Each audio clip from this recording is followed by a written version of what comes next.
Olá, sejam todos bem-vindos. Eu sou o professor Leonardo Soares e essa é mais uma aula nossa de serviços web. Na aula de hoje nós vamos falar sobre RPC Services, né? Ou Remote Procedure Call.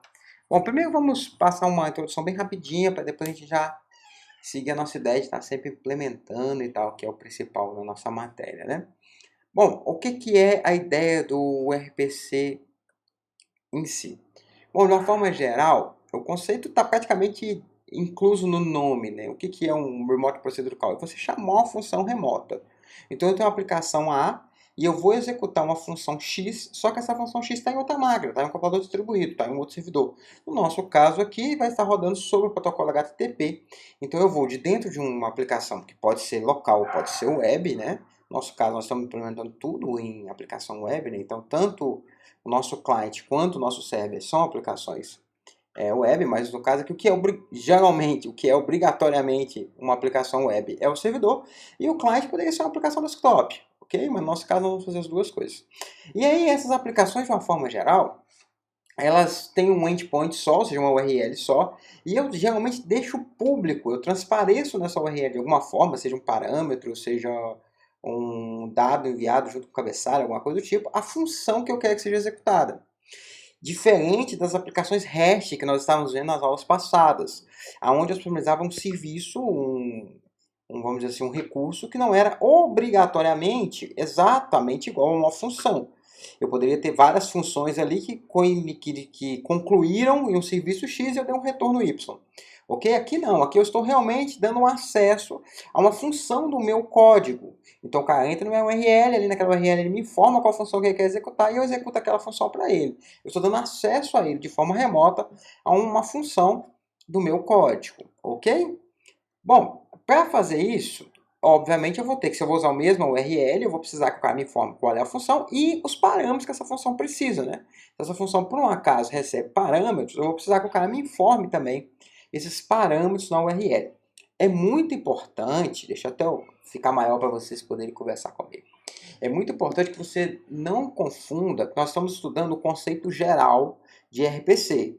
Nós estamos olhando o conceito geral, de uma forma geral, o que são RPCs, o que é o Remote Procedure Call, uma analogia geral. Porque você tem ocorrências específicas, você tem o XML RPC, você tem o JSON RPC, que é o style e o tipo de procedimento que você está criando, tipo de service que você está criando, de API que você está criando. Não confundam as coisas. Estamos trabalhando o conceito geral. Nós não vamos trabalhar nessa aula, por exemplo, RPC, XML ou JSON, porque ia ficar muito próximo da nossa aula de SOAP, que nós vamos ver um pouco mais à frente. Deixando claro que eu sou sempre da família REST, eu prefiro sempre usar REST, mas estamos dentro da disciplina vendo as três formas de implementação, né? O RPC, o REST e o SOAP. Então, para não ficar muito próximo, eu optei por fazer algo bem genérico, que aí se você quiser usar algo específico, quiser usar um XML RPC, quiser usar um JSON RPC, você não vai ter dificuldades. Nós vamos ver de uma forma geral, de uma forma entendendo mais o conceito em si. Ok? Bom, o que eu fiz aqui para servir de exemplo para nós? Eu estou usando a mesma classe de banco de dados que eu já usei antes, numa das aulas qualquer, eu acho que foi a nossa aula, terceira aula, que é aquela banca de dados de país, que foi onde eu expliquei sobre XML e JSON. Se você ainda não viu, eu vou deixar isso aqui para a gente, para você poder ver e pegar esse arquivo lá. Nessa aula sobre formato de arquivo, eu passei essas duas lá. E aí eu estou usando a mesma classe. Eu criei algumas funções novas aqui na minha classe que manipula o banco de dados. Eu criei uma função aqui getAll, que retorna todos os dados, ordenado pelo campo continente, né? Criei aqui a função que adiciona um novo país, né? Bem tranquila a função, né? Vou deixar aqui vocês poderem ver a função toda. Criei uma função para você excluir um país qualquer pela localidade. Lembrando que a localidade é a nossa chave primária dessa tabela aqui, ok? A conexão está feita nesse arquivo de conexão aqui, né? Que você vai ver naquele link que você deve ter seguido, que eu postei aqui em cima agora há pouco. Muito bem. Aqui eu criei a minha classe library, que são a classe, não, é a classe library também, que são os arquivos que eu quero tornar, são as funções que eu quero tornar públicas. Eu quero que o cara possa usar essas funções. Quais são as funções que eu quero que ele use? Get países. A get país vai chamar o getAll para retornar todos os países para ele em formato. Aqui não tem formato, né? Que eu estou só retornando os dados do jeito que vem de lá. De lá vem um vetorzinho, né? Vem só um vetor aqui direto do banco. Ó. Muito bem. Eu tenho aqui uma função para adicionar um país. e uma função para excluir um país que recebe aqui um código. Então a primeira função não tem parâmetro nenhum, só vai me dizer que função que você quer. As outras funções você vai me dizer aqui você vai me dar os dados do país em um vetor, né? A localidade, autoincremento, então não precisa. O continente, o país e a capital, dentro de um vetor. E aqui o código do país que você quer estar excluindo. Aqui eu criei o que seria o nosso server RPC, né? Que seria o nosso servidor em si.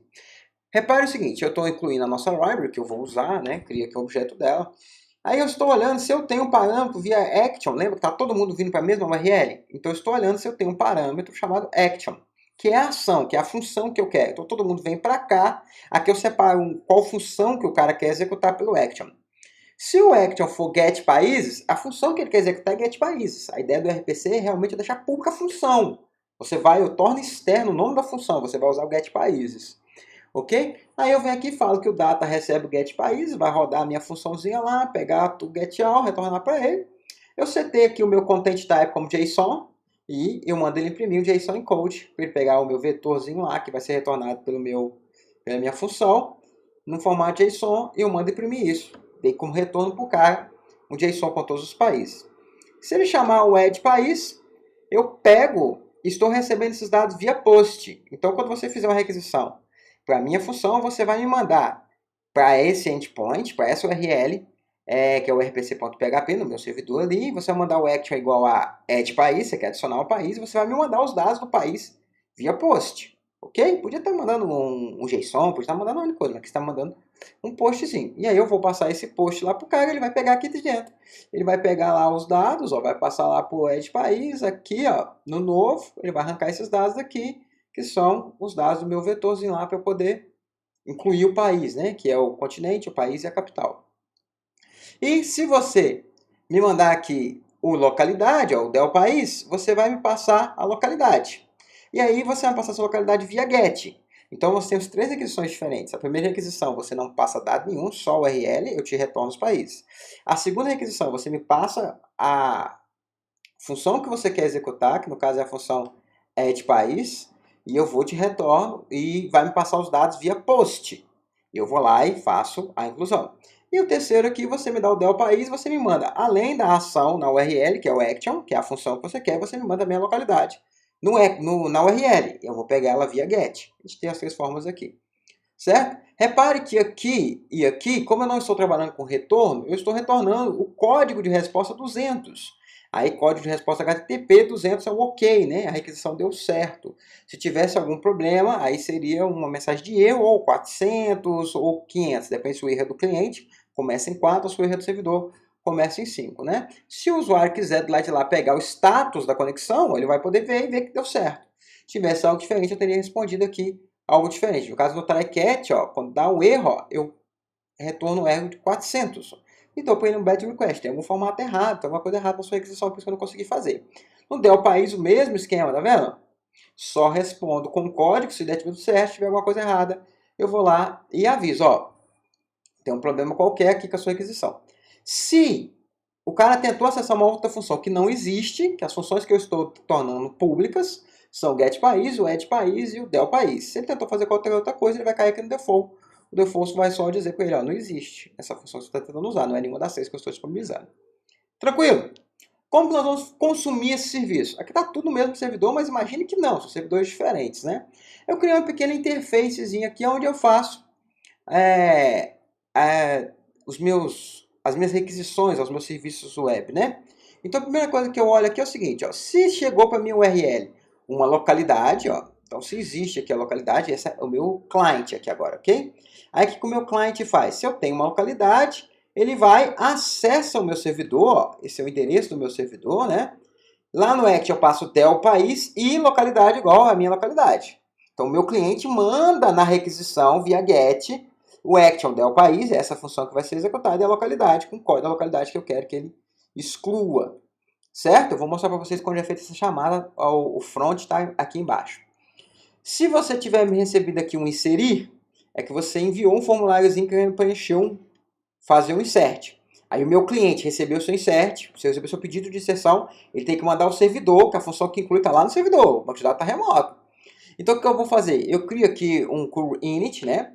Vou lá, crio os meus dados, ó, que são os dados que eu tenho que passar para essa função, ok? Faço ali a minha URL, né? A minha URL aqui, o meu servidor está local, mas podia ser um servidor remoto, né? E eu passo no RPC que a minha ação é o add país. Aviso para ele que eu vou enviar dados via post, ó, então eu estou postando, o verbo HTTP é um post. Passa aqui o post fields, os meus dados, ó, que é o meu vetor que está lá em cima. O meu programa lá está trabalhando com vetor, né? Está trabalhando com os dados via post. Ok? Manda ele executar minha URL. Fecha o meu URL, vou incluir o dado normal. E aqui, de cara, sem nenhuma condição especial, ou seja, quando você abriu essa página Consome País, que é o meu cliente, ele vai pegar o conteúdo do Get Países, ó, então ele vai passar o URL aqui Get Países, vai retornar tudo para ele no JSON, e aí eu rodo o mesmo código daquele exemplo que eu já coloquei o link mais cedo para vocês aqui, que é onde eu pego esses dados no formato JSON e imprimo eles na minha tela aqui, certo? Aqui embaixo eu tenho um formuláriozinho, ó, onde a ação é o inserir, ou seja, você vai preencher esses campos e enviar. Ele envia para essa própria página, mas agora na URL tem o inserir. Aí ele vai cair aqui, né? Na linha 19. E aí ele vai e chama o servidor, manda o servidor fazer uma inclusão. E na exibição dos dados aqui, ó, eu tenho um link para fazer a exclusão, tá vendo?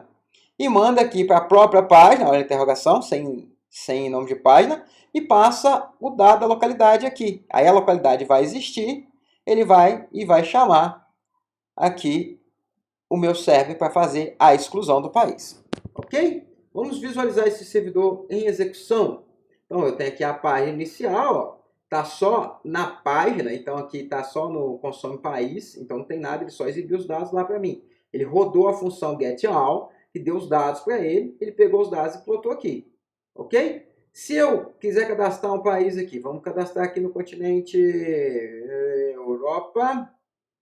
Vamos cadastrar aqui o país Rússia, capital Moscou. Ok? Vou clicar no cadastrar. Repare, ele mandou para aqui mesmo, mas ele passou aqui em cima o linkzinho na URL. Ele passou o parâmetro inserir. Ele recebeu esse parâmetro inserido do lado de lá. Ele chamou a função add país e passou os dados que ele pegou desse formulário para ela. Ele foi lá e inseriu, já está aqui na Europa, Rússia. Ó. E se você mandar excluir alguém aqui, vamos excluir Buenos Aires, ó. Vou mandar excluir Buenos Aires aqui. Ó, ele excluiu Buenos Aires, mas na verdade o que ele fez foi, ele passou para o URL lá, a localidade 10, e qual o método? Ele passou o método aqui, ó, del país. Então perceba que, embora seja tudo local, eu estou usando os métodos de forma remota, né? Eu estou acessando as funções del país, a função add país e a função getAll, através de uma requisição remota. Ok? Eu tornei essas funções, crio um acesso público a essas funções, e onde nós estamos acessando ali de forma remota. Tranquilo? Como eu disse a vocês, o conceito é bem de boa, o conceito não é nada assim assustador, não, o conceito é super tranquilo. É basicamente você criar uma interface sobre o protocolo HTTP para que a pessoa possa usar as funções. Qual que é a principal diferença disso aqui, porque a gente estava fazendo antes via REST, que no REST eu não torno visível a função, eu torno visível um serviço que eu quero fazer para o cara, ok? E aí ele vai em cima daquele serviço, ele vai poder, digamos assim, aquele serviço pode ser feito por diversas funções, né? Eu posso ter, sei lá, 15 funções que foram dando dados, etc, etc, etc, até que chegou no ponto em que terminou naquele determinado serviço ali. Agora aqui não, agora aqui eu estou deixando o cara visualizar a minha função. Eu quero que ele use a função X ou a função Y ou a função Z. O cara vai simplesmente visualizar aquela função específica. Ok? Muito bem. Agora a parte de vocês desenvolverem, certo? Qual que é a ideia por trás do exercício de hoje? Você vai pensar que você faz parte de uma empresa que é uma rede de escolas. E aí cada escola tem suas próprias vagas. Você vai definir essas vagas aos critérios. O nome do curso, quantidade de vagas e, sei lá, algum requisito, alguma coisa. Você pode definir isso livremente, ok? E aí, cada unidade tem seu próprio banco de dados, mas você vai criar um banco de dados central para disponibilizar vagas. Então, digamos que eu tenho aqui o IF Sudeste e eu tenho aqui um controle geral de vagas. Então você vai criar uma interface que permita a cada uma das unidades, ao Manhuaçu, ao Rio Pombo, ao Juiz de Fora, acessar o seu servidor via RPC para cadastrar uma vaga no servidor central. Ok? Então você vai criar funções que permitam incluir uma vaga. Aí uma vaga, por exemplo, eu quero incluir uma vaga, é a vaga por curso, ok? Não é uma vaga. É um curso com 10 vagas. Então, por exemplo, curso de História, nível graduação, 100 vagas. Local, Manhuaçu. Ciência da computação, Rio Pomba, 200 vagas. Ok? Então o cara pode incluir isso, vai cadastrar no seu banco de dados do seu server. Ele vai poder alterar uma vaga que ele mesmo cadastrou. Ele vai poder excluir uma vaga que ele mesmo cadastrou. Ok? Só que esse servidor seus não vai ficar público para geral. Igual o meu está aqui, qualquer um que chamar aquela função, souber daquelas funções pode usar.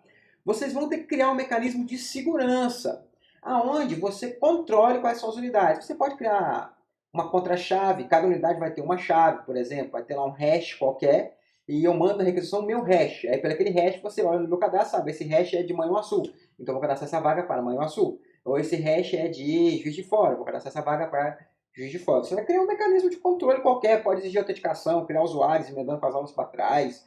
Você pode criar um mecanismo que você quiser, mas você tem que, de alguma forma, identificar de qual unidade está vindo isso. E deixar isso claro, quando você for me mandar o exercício no Cigarra, explica para mim lá, pode ser num texto ou num comentário no próprio código, como é que você fez esse controle. Se não for algo assim, transparente, se for algo transparente, está fácil de perceber ali. Mas se você estiver usando uma tabela para fazer conferência, você tem que me avisar disso para que eu também crie essa tabela com esse hash e faça essa conferência também, né? Vou poder testar o seu código. E aí, todo mundo, todas as unidades cadastradas, então só as unidades que você deixou fixo ali, quais unidades são, podem incluir vagas. Podem visualizar todas as vagas ou visualizar vagas específicas. Eu quero visualizar a vaga só de Manhuaçu. Ok? Aí você vai ter que deixar o cara especificar qual unidade que ele quer ver. Mas aí você não precisa usar aquele código REST, né? Pode usar o nome da vaga, pode usar Manhuaçu ou Juiz de Fora, né? Não precisa usar esse mesmo campo, ok? Mas eu vou deixar livre para vocês estarem desenvolvendo. Então, é o CRUD. O cara pode incluir, ele pode incluir uma vaga, um curso, ou ele pode te mandar um grupo de cursos. Eu estou te mandando vagas aqui de História, Ciência da Computação, Filosofia, Psicologia. Como que vai receber esses dados? Aí é com vocês. Pode ser um vetor, pode ser uma matriz, né? Simples, pode ser um objeto JSON, um vetor de objetos em JSON, pode ser um XML. Vocês vão trabalhar do jeito que vocês quiserem. O importante é, o cara consegue cadastrar o cara consegue cadastrar um conjunto, o cara consegue visualizar todos, visualizar por unidade, e o cara pode excluir o que ele cadastrou. Então, eu aqui de Manhuaçu só tenho meu código, o jeito que você vai usar para identificar apenas de Manhuaçu, eu consigo visualizar todos, mas eu consigo excluir apenas os dados que foram cadastrados por Manhuaçu. E eu consigo também alterar esses dados. Você vai disponibilizar também uma função para que eu altere esse dado. Ok? Então, lembrando que toda aquela rotina de alteração de dados, né? Eu tenho que conseguir ter acesso aos dados originais, específicos, passando um código, alguma coisa, vocês vão criar essa interface. Você me dá esses dados, eu preencho aquilo ali, pum, mando salvar, usando a sua função X. A sua função X vai salvar e vai alterar. Se eu, de Manhuaçu, altero apenas os dados de Manhuaçu, eu, de Juiz de Fora, altero apenas os dados de Juiz de Fora, que foram cadastrados por Juiz de Fora. Consigo visualizar todos, consigo incluir, mas eu só consigo alterar e excluir os que eu próprio cadastrei. Eu, minha unidade, com a minha identificação, com o sistema de autenticação que vocês vão criar. Ok? Qualquer dúvida que vocês tenham no desenrolar do exercício, entre em contato comigo por e-mail, ou se você não for meu aluno, pode deixar um comentário aqui no YouTube, eu vou te responder com o maior prazer. É muito importante que você faça o exercício, a gente está dando uma pegada mais prática. Nós vimos o conceito de RPC, vimos uma aplicação, que foi até um crudezinho simplificado ali, sem editar, né? Mas vai servir de um exemplo para vocês. Ali eu estou passando os dados como vetor, você pode passar assim, você pode usar um vetor de objeto, pode usar JSON, pode usar CML, pode usar o que você quiser para estar desenvolvendo o seu código. Ok? Pessoal, é isso. Até a nossa próxima aula. Bons estudos a todos vocês. Uma vida longa e próspera e muito desenvolvimento. Até a próxima.